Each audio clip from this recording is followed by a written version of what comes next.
Ora viva, estamos na Praça da Fundação, uma praça que tem animado todos os anos com debates, com conversas, a Feira do Livro de Lisboa, em torno dos livros da Fundação Francisco Manuel dos Santos.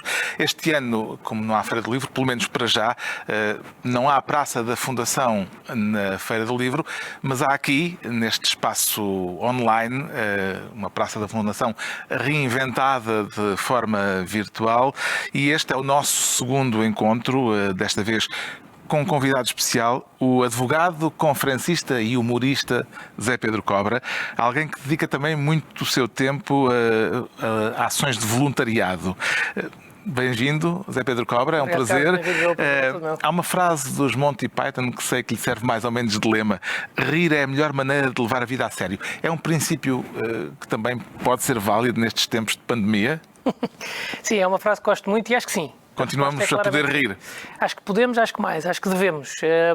Essa frase que de facto gosto muito, porquê? Porque quando se fala rir é a melhor maneira de levar a vida a sério, tem um bocadinho a ver com a forma como lidamos com aquilo que estamos a passar. E nós estamos a passar por um momento sério, e, portanto, a forma como lidamos com ela é que faz a diferença. Aliás, a antiga medicina grega, a medicina galénica, era considerada a medicina humoral, ou seja, era dos humores que as pessoas tinham. Eram em 4 fluidos que circulavam pelo nosso corpo e que se avaliava o humor das pessoas. Portanto, já do ponto de vista clínico, isto antigamente era assim. E eu acho que o humor nos ajuda, nesta circunstância em concreto, a viver e conviver, ajuda-nos a aproximar-nos e ajuda-nos a ultrapassar.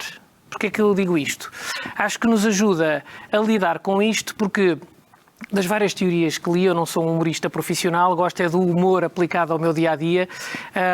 O humor, na verdade, tem 3 origens, digamos assim. Dir-se-ia que era ou por superioridade, portanto havia uma espécie de um gozo para com o outro, muitas vezes o riso até foi mal tido e mal visto durante muitos anos na história do mundo.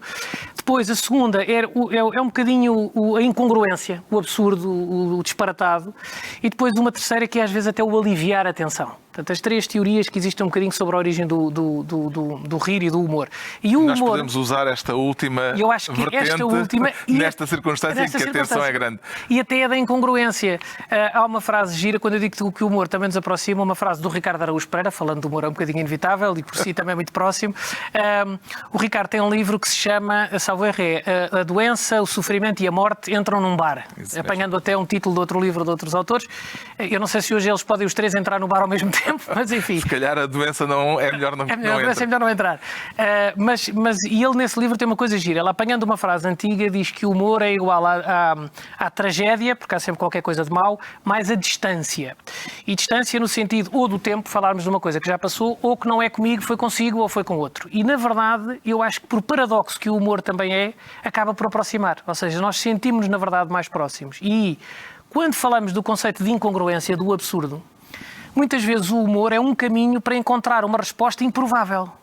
Uma resposta improvável. Há uma expressão que nós usamos muito em português que é dizer assim: olha, estás a brincar, mas olha que na verdade era o que lhe fazia bem. Por exemplo, a gente, estás a brincar, mas se calhar não era mau caminho, não é? Quer dizer, ou seja, há de facto um bocadinho esta forma. E eu uma frase que costumo usar a propósito disso do humor, que é do humor poder servir, que é, eu costumo dizer, a cerveja não engorda, eu é que engordo.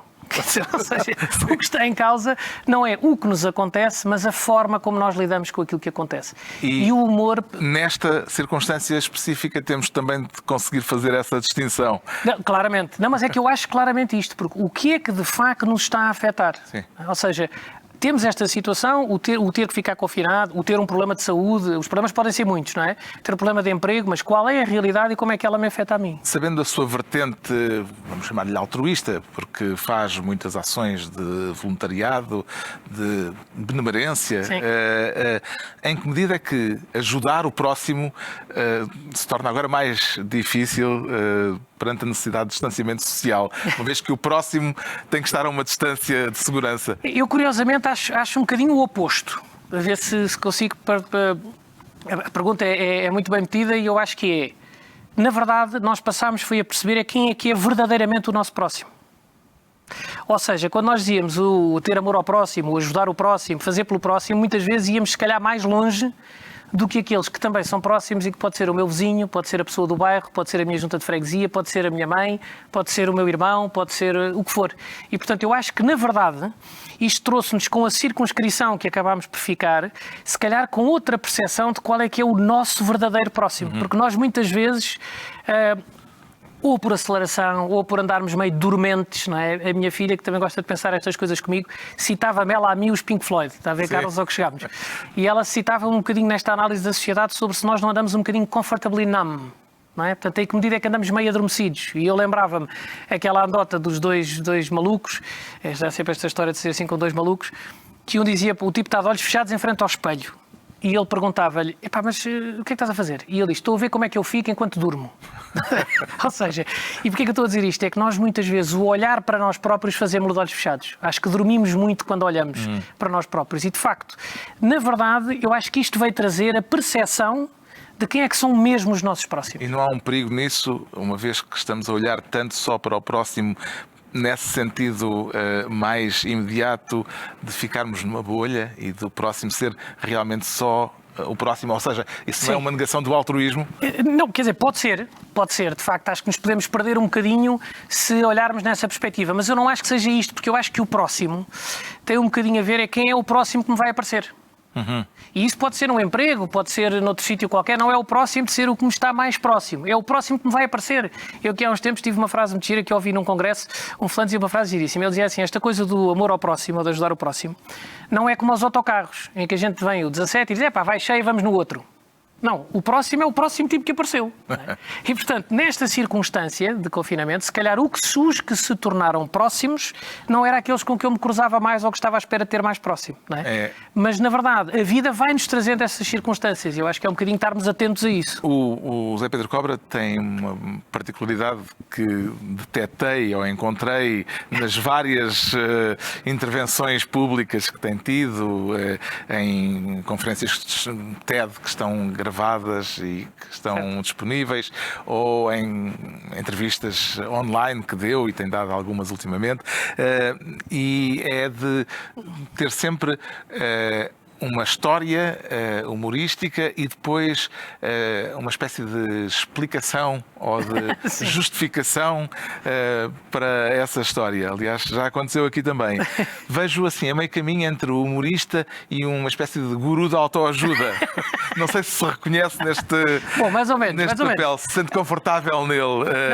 Não, Carlos, eu acho piada a sua verdade, porque as pessoas muitas vezes quando falam comigo, bem, você faz aquilo que essa coisa que você faz, pronto, mais ou menos, portanto, baralha-se um bocadinho. É difícil definir, não é? Pronto, catalogar. Que também acho que é uma coisa boa, porque acho que nós muitas vezes catalogamos demais. Mas isso era outra conversa. Mas respondendo à pergunta, eu diria, guru não, nunca. O meu conceito não é de todo como guru. Aliás, eu considero muito desafiador. Portanto, é desafiar, é ir à procura e depois a autoajuda também é uma coisa que me faz às vezes um bocadinho comichão, são palavras que muitas vezes gastaram-se. Auto sim, porque eu acho que depende sempre de nós. Sim. Sempre fazermos o nosso caminho, a nossa procura. Ajuda também sim, porque eu acho que na humildade, que é uma palavra que me é cara, acho que é importante nós percebermos onde é que eu vou encontrar a minha ajuda. No mindfulness, na meditação, no artfulness, na religião, na espiritualidade, no psicólogo, nos amigos. Acho que é muito importante esta questão da humildade para pedir ajuda e auto porque nos cabe a nós fazer. O humor... As duas juntas é que não. Auto sim, ajuda sim, também, sim. Autoajuda é que... Sim, eu acredito que as coisas estão connosco. É uma expressão já gasta. Sim, que pode ser, aí sim pode ser muito perigosa na dita bolha, num conceito um bocadinho americanizado do que é o sucesso, estamos à procura do quê, sou eu é que sou o maior. Não é bem assim. E por isso é que eu acho que pode ser perigoso por aí, sim. Vê algum aspecto positivo nesta circunstância que estamos a viver, ou os dramas humanos associados a este problema não nos permitem considerar que poderá haver, apesar de tudo, algo de bom na pandemia? Não, vamos ver. Primeiro, até porque estamos a falar do humor e desta situação de pandemia, para dizer aqui uma coisa que é óbvia. Primeiro, isto é mau, ponto. Não tem como, não é? Segundo, há diferentes graus de mau. Portanto, há pessoas que tiveram problemas de saúde, há pessoas que faleceram, há pessoas que tiveram problemas gravíssimos de emprego, problemas, portanto, e há outros que tiveram o inconveniente, não é? Há outros, portanto, é preciso relativizar. Agora, acho que há muita coisa boa. Acho que há muita coisa boa. A solidariedade, que tem sido muito falada, também já está um bocadinho empolgada. Já não há nenhum anúncio que não fale da solidariedade e que não tenha... O que acho bom, mas espero que seja uma coisa que perdure. Mas constata que ela existe. Sim, e que se desenvolveu. Há uma rubrica muito gira de Have a Nice World, uma coisa promovida pela Ana Rita Ramos, que ela tem uma empresa de comunicação que se chama Have a Nice Day e que agora quis pôr a comunicação ao serviço de, e no fundo pôs este Have a Nice World, foram exemplos diários das coisas simples que acontecem no dia-a-dia, portanto, histórias muito concretas, não é? Depois, por outro lado, eu acho que isto pode trazer aqui novas soluções de vida. Que eu acho que isto é que era uma coisa que nós já precisávamos antes, não foi o Covid que nos trouxe para repensar. E quando falamos, por exemplo, no teletrabalho, que é uma coisa que eu acho que está muito mal falada, porque as pessoas não têm estado propriamente em teletrabalho. Estão em casa, com 2 filhos, com o cão, se calhar com uma pessoa mais velha, isso não é teletrabalho, não é? Acho que pode haver funções que podem ser feitas por essa via, muita coisa que a gente vai percebendo que não é por aí. Acho que, por exemplo, a regionalização era uma coisa que, se pensássemos um bocadinho, perceber que eu, na minha região, tenho que ter acesso a determinadas coisas. Isto passou pela cabeça de todos nós. Será que eu tenho aqui perto alguma coisa? Será que chegam cá as comidas? Será que eu tenho, nesta fase inicial que vivemos, foi muito por aí? Tomarmos conta das nossas comunidades, por exemplo. Ou seja, eu tive o instinto, como muita gente terá tido, por dizer, o que é que se passa com os vizinhos? A Dona Berta, que tem 98 anos, que mora ali naquele prédio, será que tem alguém? Será que não tem? E, portanto, nós lembrarmos outra vez um bocadinho uma comunidade que se calhar estava distante, porque íamos ajudar outras pessoas noutro sítio, ou porque não tínhamos, achávamos nós, tempo para ajudar ou para fazer, mas eu acho que há novos modelos e novos estilos de vida que podem surgir e, sobretudo, também novos indicadores da economia. Quer dizer, nós falamos, o PIB baixou, o PNL baixou, não sei o que, mas será que são esses os indicadores quando nós de repente agora olhamos para isto e percebemos que se calhar um jogador de futebol que ganha milhões não é propriamente o tipo que nos faz falta no momento da aflição? Não é? Será que esta proporção de indicadores, perceber o que é que eu procuro verdadeiramente, o que é que neste momento de aflição, porque o vivemos todos também com esse medo, o que é que me move e o que é que me faz agarrar, não é? Portanto, eu acho que é a solidariedade que foi muito expressa em momentos muito concretos, acho que há novos modelos e novos estilos de vida e depois há sobretudo um terceiro aspecto que para mim é muito caro. Eu costumo citar a este propósito um livro de um senhor chamado Carn Ross, foi um diplomata britânico, que em 2011, depois de se ter desencantado com as histórias do Iraque e ter percebido, enfim, outras realidades que não era bem aquilo que lhe teriam vendido a ele também, e o livro chama-se A Revolução Sem Líder. E eu acho muito que nós precisamos de ser nós, individualmente, a fazer parte desse processo. Portanto, não é estar à espera do... Aquilo que os americanos chamam grassroots. Exatamente. Portanto, algo que vem da comunidade, uma mudança que se torna generalizada. E precisa de vida da comunidade. E nós vivemos por momentos aqui uma fase onde quase parecia um bocadinho aquela época feudal, onde a gente, vem os bárbaros e, portanto, a gente tem que depender do senhor feudal, ou do conde, ou do barão, ou do duque do castelo, não é? Isso é perigosíssimo. Nós precisamos é de saber que contamos uns com os outros e que temos que nos ajudar uns aos outros. E é um bocadinho essa expressão nós que utilizou. Dizíamos de vez em quando que precisávamos de encontrar um outro ritmo de vida, sobretudo nas cidades, nas grandes cidades, que precisávamos de ganhar uma outra relação com o tempo e de repente a correria parou, a pressa do mundo teve de dar lugar ao confinamento, teve de ser adiada, a maior parte das pessoas teve de ficar em casa. Acredita que quando isto passar, alguma coisa muda de facto ou vamos voltar inevitavelmente a um mundo de correria desenfreada? Bem, eu espero que não, mas já esperava antes. Quer dizer, ou seja, isso pode ser só wishful thinking, não é? Só o desejo... Certo, é um wishful thinking que eu acho que também é errado. Nós pensarmos o Covid no sentido, ou esta situação de pandemia, no sentido, foi bom estar em casa e pensar, ou repensar a vida, ou etc. Cuidado, porque... viveram, mesmo as pessoas com o trabalho normal, momentos de tensão, de dificuldade, de ter que trabalhar à distância que se calhar não estavam preparados. Portanto, isto não foi só o tipo que está em casa a acharmos que está repimpado. Acho que as pessoas também se sacrificaram para alguns que puderam ir trabalhar, os outros que ficaram em casa. E, portanto, isto não foi propriamente um momento de dizer assim é que era bom, assim é que eu fluía, porque mais cedo ou mais tarde acaba por fazer falta, não é? E, portanto, eu espero, como já esperava, que de facto isto sejam caminhos para novos hábitos.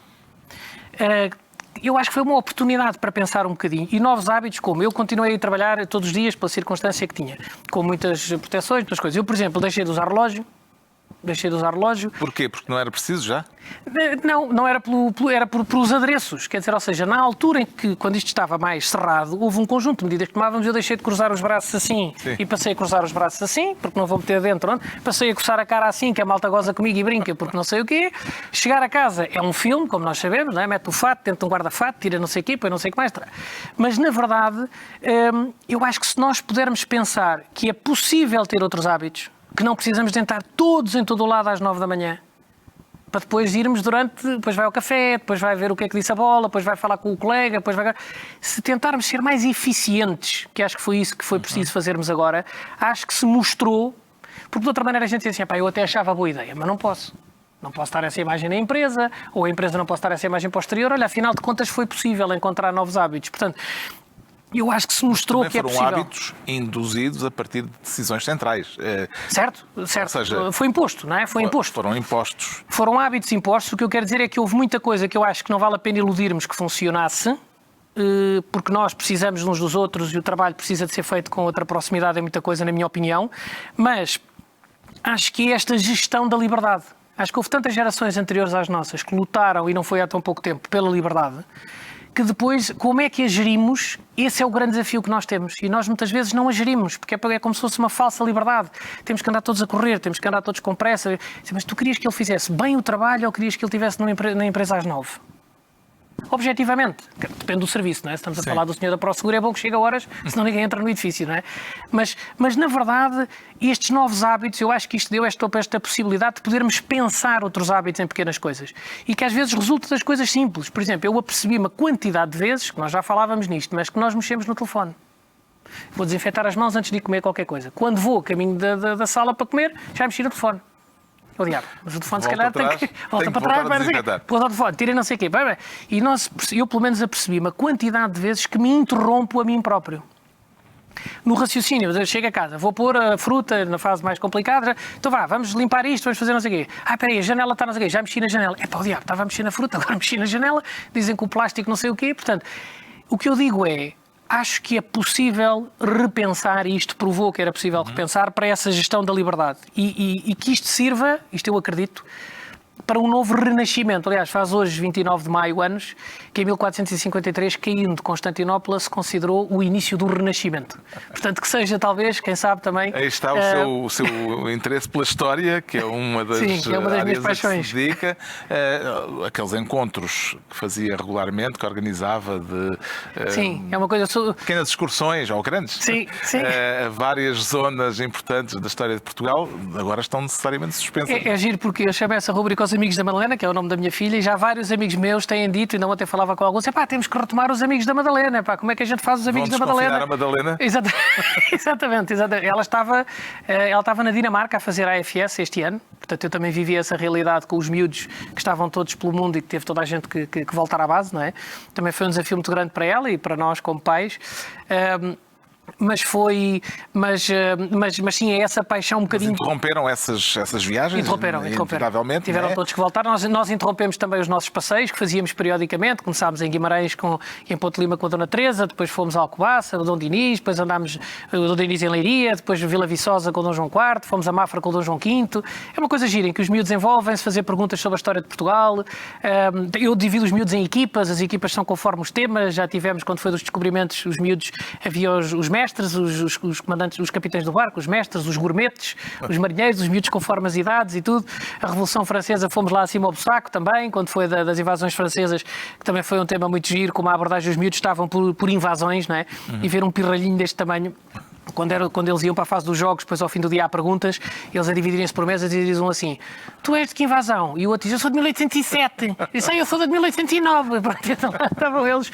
Enfim, criam um ambiente giro de envolver os miúdos na nossa história, em Portugal, que é outra das minhas paixões grandes, também, que é Portugal e é a nossa história. A história, Portugal e a história de Portugal. Exatamente, é isso mesmo. A história de Portugal e a história de Portugal, exatamente. Mas isto vinha a propósito das alterações dos hábitos que fomos forçados. O escritor Gonçalo M. Tavares disse-me agora recentemente numa entrevista que lhe fiz, que acredita que a humanidade vai sair desta experiência. Ele não dizia só Portugal, não dizia só a nossa circunstância aqui neste canto do mundo, dizia a humanidade vai sair diferente desta experiência, vai sair uma outra espécie, marcada por estes 2 ou 3 meses de total confinamento, totalmente anómalos, quase a nível global.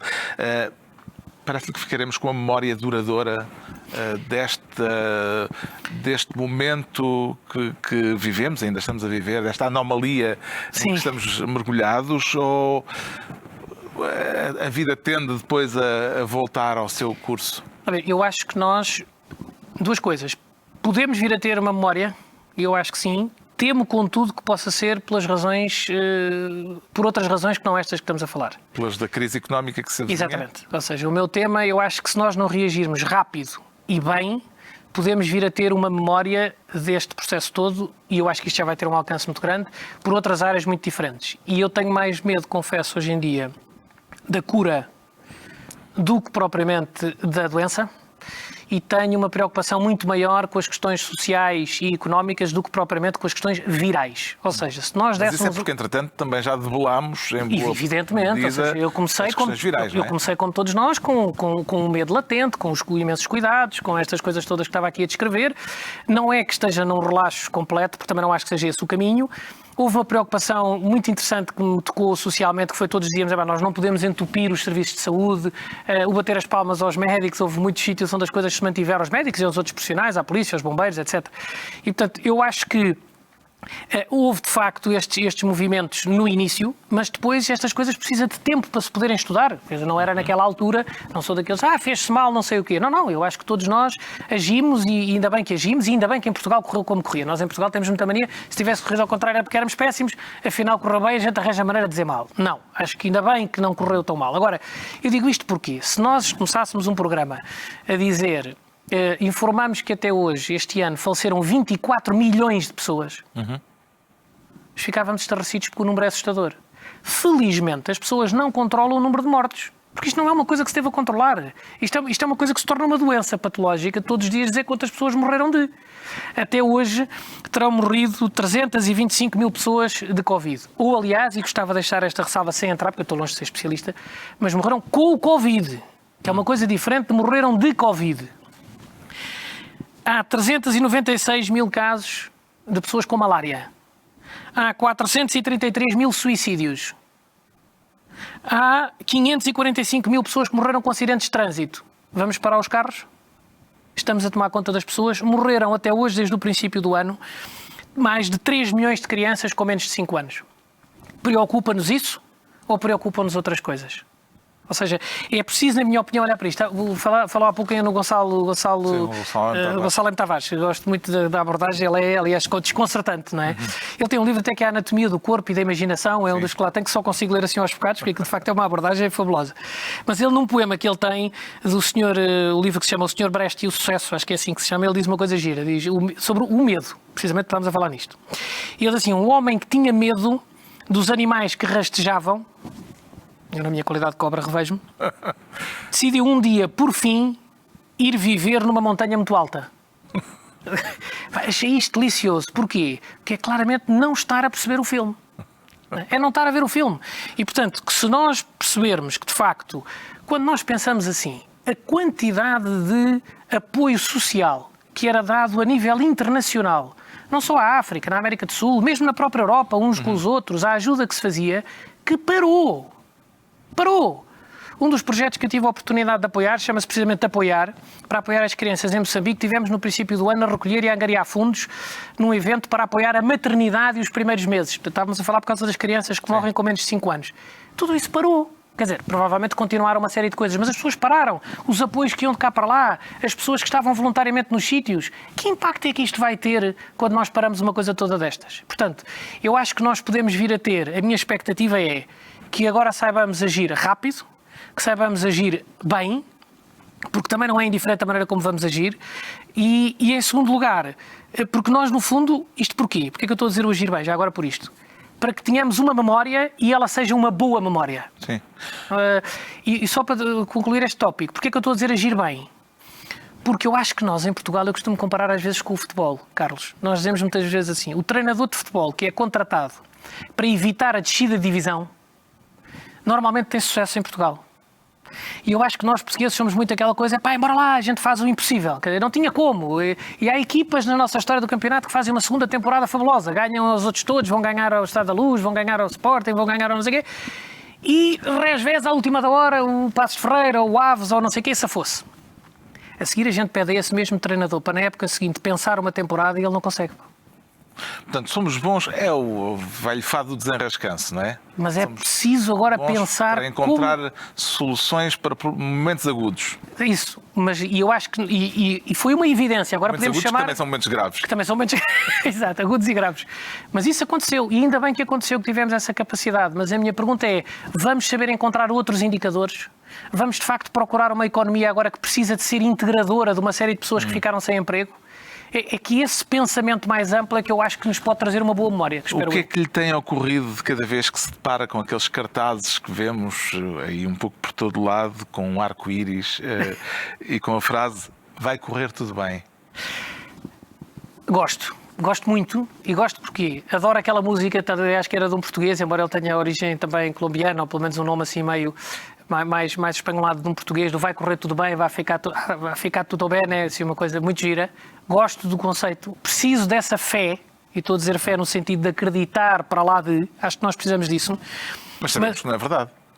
Não, mas é que assusta-me um outro lado, que é precisamente esse, que é, quer dizer, uma das talks que eu fiz na net, agora lembro-me porque a pergunta veio a este propósito, que era sobre o tira-se o IFAN.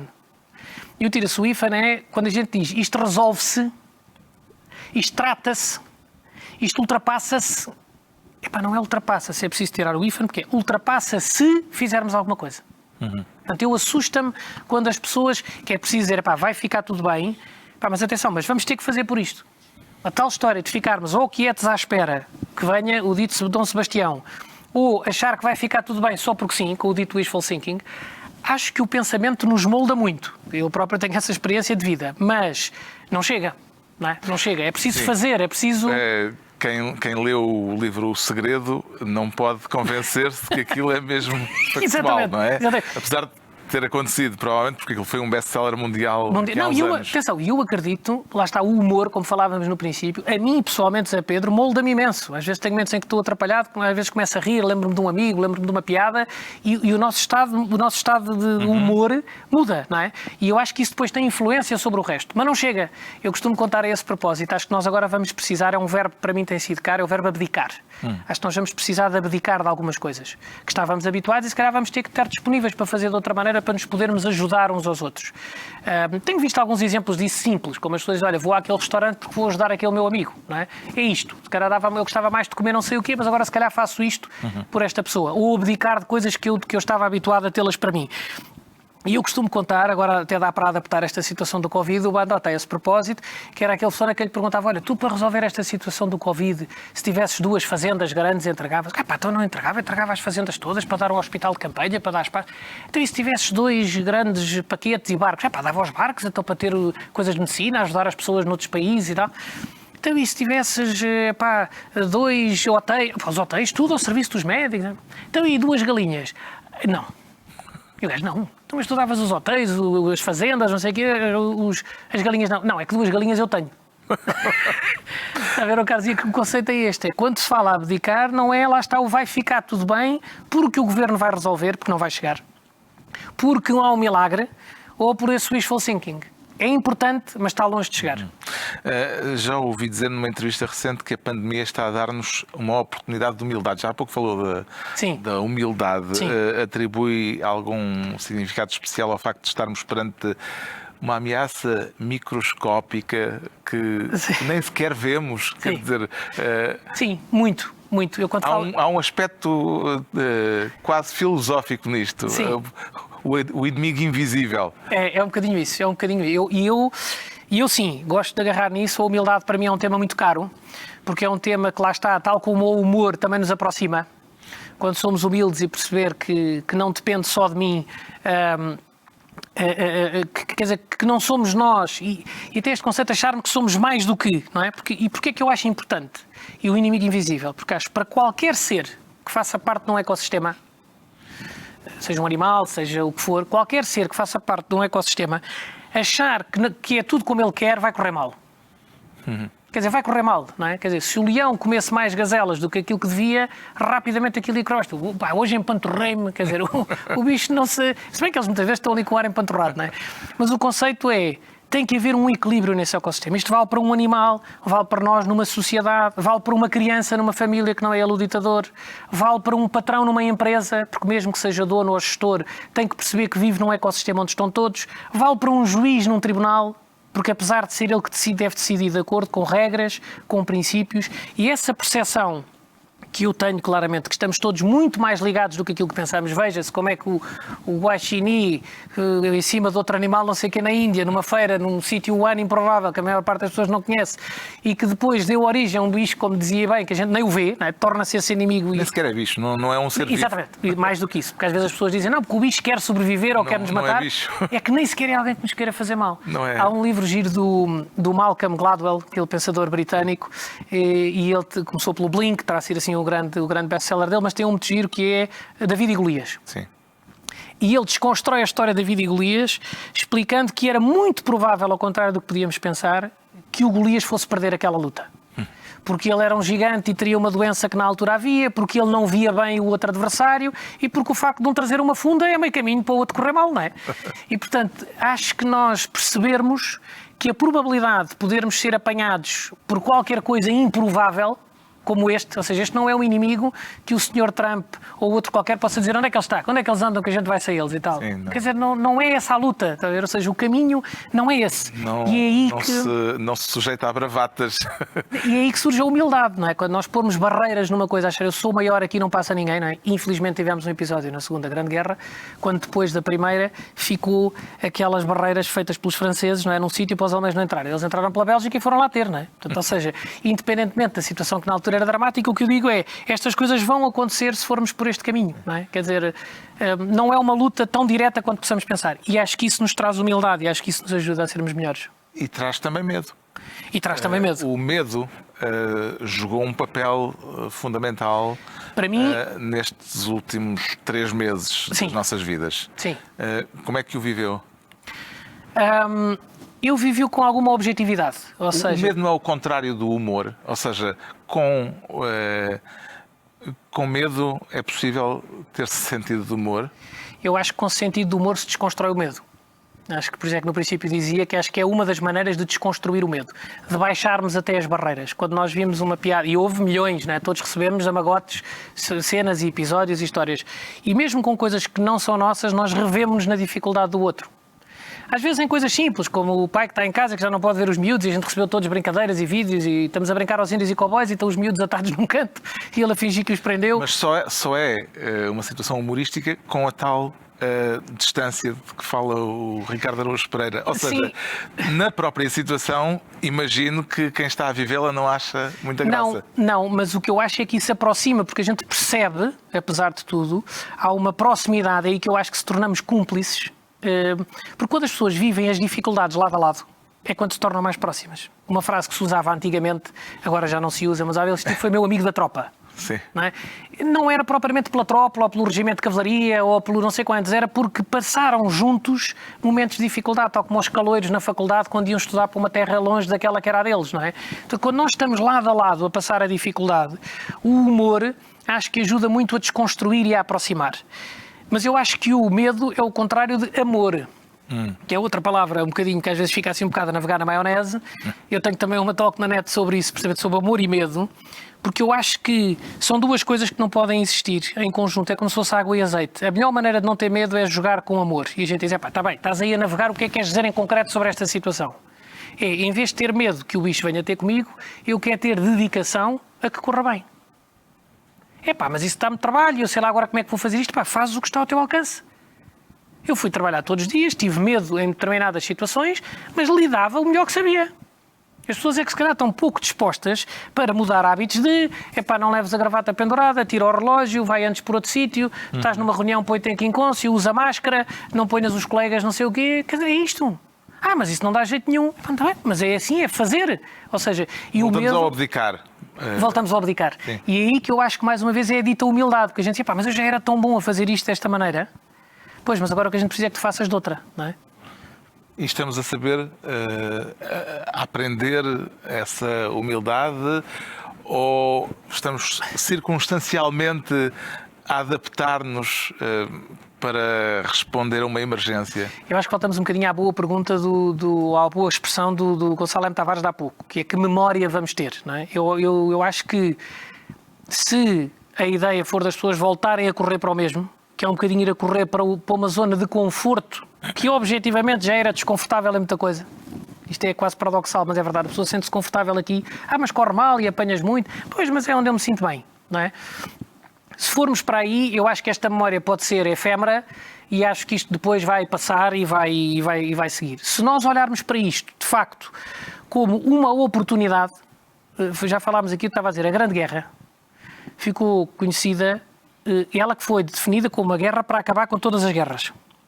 E ficou ironicamente conhecida como a Primeira Grande Guerra, não é? Houve muitas antes, houve uma série de outras, mas aquela que era para acabar com todas ficou conhecida como a Primeira.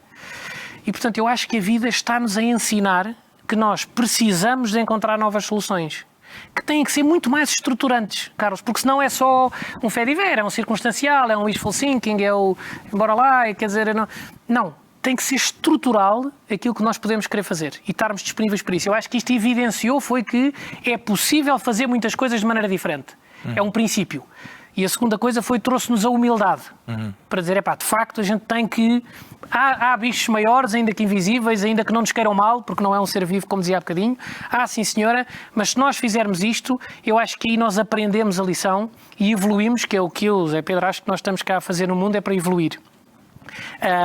E eu acho que se fizermos isso, aprendemos e evoluímos. Se não, chumbamos e pô, andamos outra vez. Sei que tem uma espécie de filosofia de vida declinada em 3 noções: aceitar, respeitar e abraçar os desafios que temos pela frente. Também aplica estes 3 princípios nesta situação? Sim, é um bocadinho aquilo que era um bocadinho aquilo exatamente que eu estava a falar. Vamos ver. Aceitar, respeitar e abraçar. Eu costumo usar estas expressões e porquê? Talvez valha a pena detalhá-las. Certo. Aceitar significa que devemos resignar-nos perante a circunstância? Não. Pode ter essa leitura. Pode ter essa leitura. E por isso ainda bem que usou essa palavra. Tem aquelas perguntas que dizem sempre... Mas Muito obrigado pela sua pergunta. Muito obrigado pela sua pergunta. Mas a expressão resignar é exatamente o contrário do que eu estou a dizer, do que eu quero dizer. Portanto, eu, quando falo em aceitar, gosto de quase rapidamente acudir a dizer, não é resignar. Porque isso é aquela história de, tenho que ficar em casa, toca-me sempre a mim.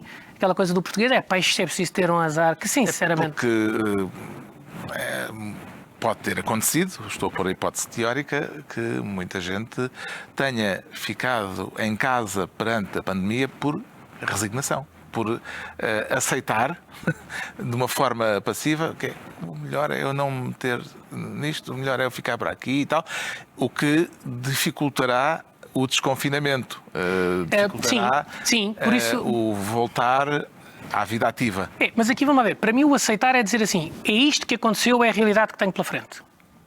O resignar é eu render-me e eu achar, pronto, olha, tiraram-me o emprego, agora resolvam-me e ponham-me cá outra vez. Não, por isso é que isto é uma trilogia. Sim. No sentido de aceitar e depois temos uma segunda parte. O aceitar, só para concluir, o aceitar foi isto, é isto. Porque a gente continua a dizer, mas porquê? Se calhar não é bem, ou então, então decidam. Isto é o tal resignar, é afastar-me do tema. O aceitar Estamos foi isto que me aconteceu. Esta circunstância. Foi isto que me aconteceu. Respeitar. Respeitar o quê? O vírus? Respeitar, vamos lá ver, o vírus para mim é uma expressão da vida. É uma expressão da vida. E há muitas outras. Fome, guerra, divórcios, desemprego, zangas, acidentes. Tudo isto são expressões da vida, são coisas que a vida nos traz. Se eu perante um acidente ficar a vida toda a dizer porque é que me foi acontecer uma coisa daquelas, isso é uma resignação, é uma angústia, é uma tristeza. Se eu de alguma forma mudar a pergunta do porquê e mudar a pergunta para quê, para quê é que isto me terá acontecido, se calhar eu estou a respeitar algo que é muito maior, porque eu faço parte de um todo. Enfim, caricaturando a questão do acidente, eu se venho de um lado, há outra pessoa que vem do outro, não sou só eu que estou na estrada. Mas foi o outro que se desviou, que fez certo, mas faz parte da vida haver pessoas que podem cometer um erro, que podem fazer qualquer coisa, e nós vivemos neste conjunto. Portanto, respeitar é no sentido de perceber, isto aconteceu-me, Nós fazemos parte de algo maior, não vivo aqui sozinho. E agora, para que é que isto me terá acontecido? E, portanto, o respeitar é eu estar disponível para poder querer ir um bocadinho mais longe. No episódio bíblico que eu gosto de citar, quando o Abraão, portanto, logo nos princípios, foi chamado para levar o filho dele, que ele tanto quis, não é? O Isaac, levá-lo para lhe cortar o pescoço no cimo da rocha do Monte Moriá e tal. Que é um episódio até muito, muito polémico, mas o tema é como é que perante aquilo que eu mais queria, agora o que Deus, veja lá agora cada um conforme a sua interpretação, pede é que o vai entregar. É o episódio do bode expiatório. Sim, e no fundo é este conceito, agora o que é que eu vou fazer? Tenho que entregar o meu filho que eu tanto queria. E Abraão diz, a certa altura, Deus providenciará. Isto vai se resolver. Agora, na verdade, o que Isaac significa, que eu não sabia, o nome Isaac, etimologicamente, significa aquele que vai rir. Curiosamente. E, portanto, um tipo que está, agora por isso é que eu estou a trazer aqui a propósito do humor. E quando ele é levado para lá, eu costumo brincar, agora a brincadeira é minha, mas digo que quando Deus terá aparecido a dizer atenção, para liberta, não sei, eu acho que era porque o Isaac era ventríloco. Portanto, ele ter-se a safo, porque acho que ele disse, larga o gaiato, larga o gaiato. E acho que foi assim que ele se conseguiu safar. E ele acabou por rir, não é? Portanto, eu acho que respeitar é a gente perceber, não do porquê para me ficar a queixar, mas do para quê. O abraçar os desafios no fundo, decorre destes dois elementos anteriores, não é? Mas mais uma vez eles têm que estar conjugados, porque eu só devo abraçar, na minha opinião, se já respeitei para perceber para quê. Portanto, o abraçar é o fazer, mas se a gente começa pelo fazer, se calhar ainda não percebi qual é a situação que tenho pela frente. Primeiro tenho que aceitar para perceber mesmo qual foi o cenário. Depois tenho que respeitar para perceber qual é o meu para quê, em que direção é que é para ir. E nós estamos mais formatados, apesar de tudo, para começar logo pelo abraçar. Então, vamos embora. Espera aí, pá, é para estar quieto. Diz, quantos são? Quem é que anda aí? E, de facto, muitas vezes é isto. Portanto, esta trilogia funciona, na minha perspectiva, um bocadinho por aqui. A história da humanidade está cheia de atos de generosidade e de atos cruéis. Sim. Temos essa capacidade bipolar. Qual é o seu deve haver nesta matéria? Claramente a humanidade tem feito coisas excepcionais. Muito mais do que coisas más, mas muito mais. Aliás... Portanto, é um otimista antropológico. Sou um otimista antropológico. Eu acredito claramente nas pessoas. Acredito que é preciso fazermos este trabalho interior, que é para gerir a liberdade. Como disse, e é verdade, somos capazes, a expressão é a frase feita, mas do melhor e do pior. Sim. Mas temos feito muito mais melhor do que pior. Quer dizer, quando as pessoas dizem assim, hoje houve não sei quantos casos de violência doméstica. Um tema dramático agora nesta fase, então, enfim, agora dava outra conversa. Mas quantos houve de amor entre todos? Quantos se contam no dia em que os pais acordam a dar mimo e amor aos filhos? Não se contam, não é? Quantas vezes a humanidade tem feito? Eu sinto-me tão devedor da humanidade toda. Eu agora até pode parecer mal, mas é assim. Eu sinto-me grato quando assento um interruptor. Porque houve alguém que inventou uma coisa que eu não faço ideia como é que isto funciona. Eu sinto-me grato com a televisão, com a água na parede. Eu acho que a humanidade tem dado imenso. E acho que nunca, e gostava de dizer isto, acho que nunca se fez tanto pelo próximo como se faz hoje em dia. E as pessoas dizem isto muito pouco. Nunca se fez tanto pelo próximo como se faz hoje em dia. Nunca tivemos tanta democracia, com tudo o que tem de menos bom. Nunca tivemos tanto de coisas boas a serem acontecidas. Acho que somos claramente credores. Eu sinto-me credor, é por isso que agradeço todos os dias a vida e é por isso que a minha forma de estar é de retribuir, é agradecer. Antes de fecharmos, estamos quase a fechar, trago aqui um poema de Dídio Lopes que lhe peço para comentar. Diz assim: só gosto das pessoas boas. Quero lá saber que sejam inteligentes, artistas, sexy, sei lá o quê. Se não são boas pessoas, não prestam. Uau!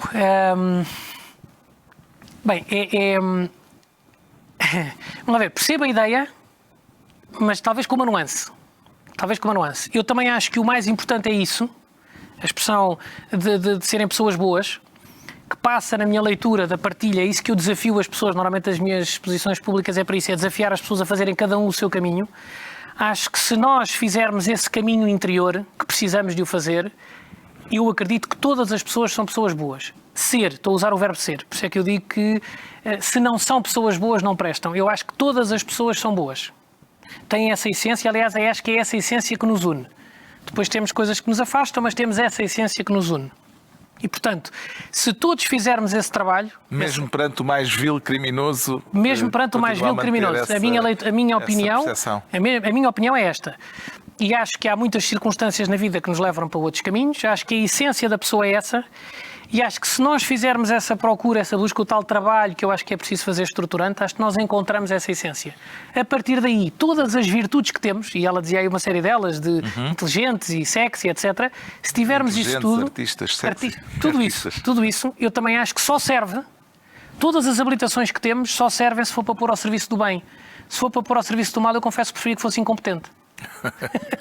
Acho que é um bocadinho isso. Esperemos poder continuar a rir na cara da adversidade. Muito obrigado, José Pedro Cobra. Muito obrigado, eu, Carlos. A Praça da Fundação volta a abrir-se na próxima terça-feira. Vou ter aqui a médica Isabel Galriça Neto para falarmos do livro que escreveu sobre cuidados paliativos, uma especialidade da medicina ainda insuficientemente praticada em Portugal, a medicina paliativa. Bom fim de semana.